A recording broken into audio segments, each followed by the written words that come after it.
Operation Wildfire came out in February of 2016. Along with it came this case, the Bowie knife, some unique finishes for the Bowie knife, and the new rendition of Nuke.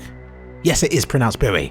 Let's move on to the skins. First up is the MAG10 Lapis Gator by Sunray, latest workshop name being Stasi 4K. Originally called Electricity and part of a 7-skin collection with the same name, all using the anodized multicoloured finish, though strangely this is the only one to use a dark blue colour.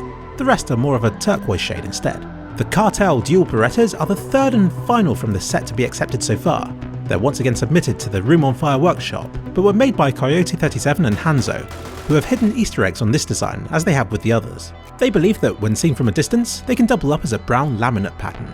The PP Bizon Photic Zone by Citizen is part of a collection called Citizen, which is the end result after many failed attempts. He made the Tec9 design first before moving straight onto the Bizon, which he felt was neglected by the community and so wanted to make a design for it that would stand out. He felt the Citizen design worked well on the long body and magazine of this device. After uploading, it was initially met with little interest. He continued to make skins for a year without success and was ready to quit, thinking that maybe he wasn't cut out for it, balancing work, family and skin making in his life. But one day he got back from work, started up his computer and found that his design had been accepted. He said the feeling was overwhelming and made him shake. All's well that ends well for Citizen, and he advises anybody making skins to keep up the hard work. Sure, work on designs that you enjoy. Don't be afraid to try different techniques and to learn UV sheets, and one day, success could happen to you too. Most designs on PTPs were simple and straightforward, but not so with the Tec9 Jambiya. He worked on it using 3ds Max. He was inspired by Jambiya daggers. Their sheaths are covered with intricate carvings and inlays which easily translate onto the Tec9's tubular-shaped upper receiver. His original plan was to make the bottom half look like jadestone, but it didn't work without having subsurface scattering shader support. Something to add for Source 2, Valve. So instead, he went for a painted design, which works much better with the engine. The story behind this would have been that a soldier would have painted this to customize his weapon.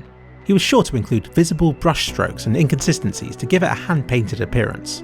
Endrit wanted his SSG08 Necropos design to be a little bit different from other skins by having runes on the weapon shine bright. He would have liked to have textured the scope as well, but sadly it wasn't supported in the workshop.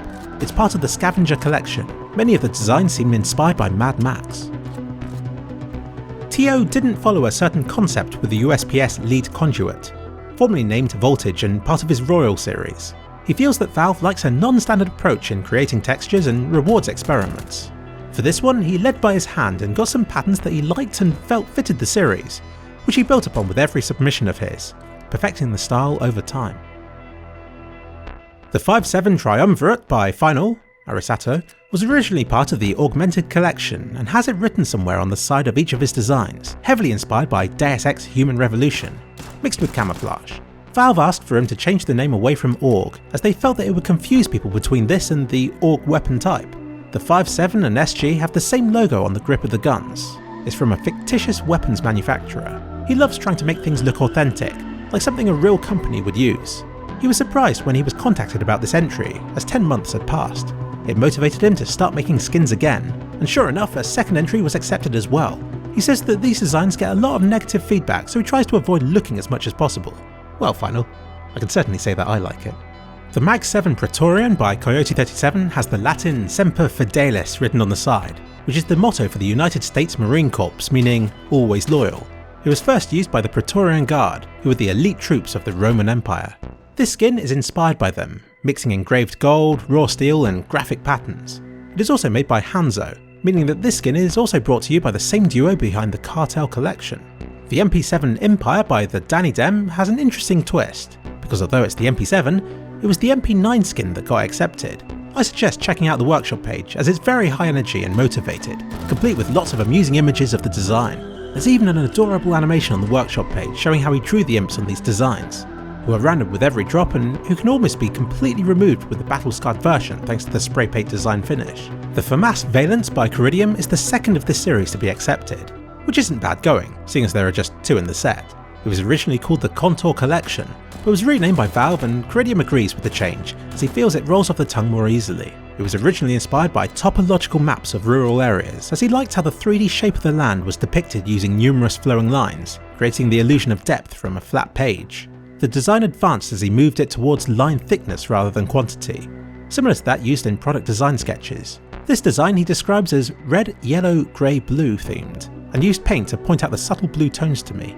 The paintwork fades convincingly with wear, and if you like this design then I recommend checking out the P250, which has the same style but uses blue instead of the Famas' red.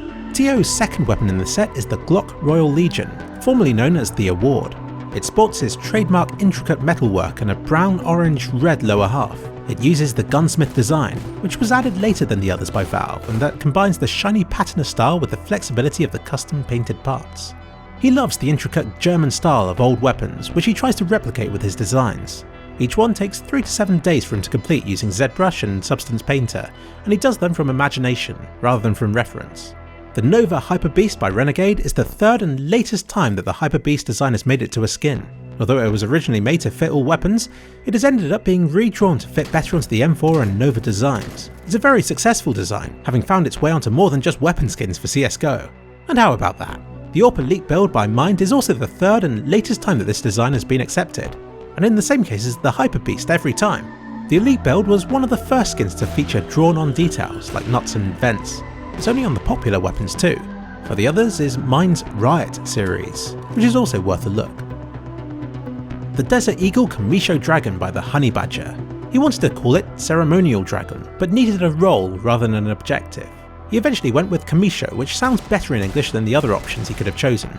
He worked on the Emperor Dragon design first, which had a different colour scheme and which was the most popular on the workshop.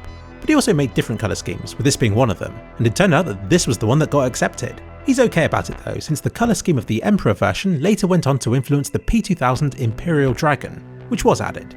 It's worth checking out the other 2 radically different variants of this same design. The M4A4 The Battlestar was made by Millennia and originally called the Pioneer. He models spaceships for a day job and applies this to the weapon skins that he designs. He has tried other styles but tends to stick to a mix of sci-fi and industrial. He says that he's done a full circle as he started his path as a 3D artist before moving on to models and then back to CSGO again. He makes his skins into 3D models first, rather than the traditional 2D painting method, which he feels helps with this sort of mechanical design. He's excited to see what the future holds for the workshop. He mentioned how he would love for emissive maps to be added to Source 2 to allow for glowing skins, as he feels that right now there are many limitations with what can be done, even with the gunsmith finish. The AK-47 fuel injector by Emu came about from him wanting to do guns with a twist or theme. He first made it for the M249 as it fitted the loud and powerful character of the design. It got good feedback, but he was told that it was wasted on such an unpopular gun. He moved away to work on other series for a while, but liked the supercharged theme so much that he did it again but for the AK-47. He didn't think that it would work as well as with the M249, but fortune was on his side. The UV for the AK allows for a lot of detail on the magazine, which helped to enable this design to develop in Photoshop, the program he favours for most of the design process. This skin was well received and eventually was featured in a McSkillet video, which gained it a lot of exposure, though he always wondered if it was suitable for inclusion in CSGO. One day however, he woke up and found that it had been accepted. In his tired state, it took him a while to realise what had happened, but once he had, he was happy as hell, and it reassured him that the style had been appropriate. He later followed this success up with the Tec9, and his reaction was the same. He is thankful to everybody who voted for his skins and who followed and shared his work, and he is also grateful to Valve for rewarding him in this awesome way. He's done modding for a while, even back in the original Counter-Strike, but to see something added to the official game is a really cool feeling. Thanks Valve.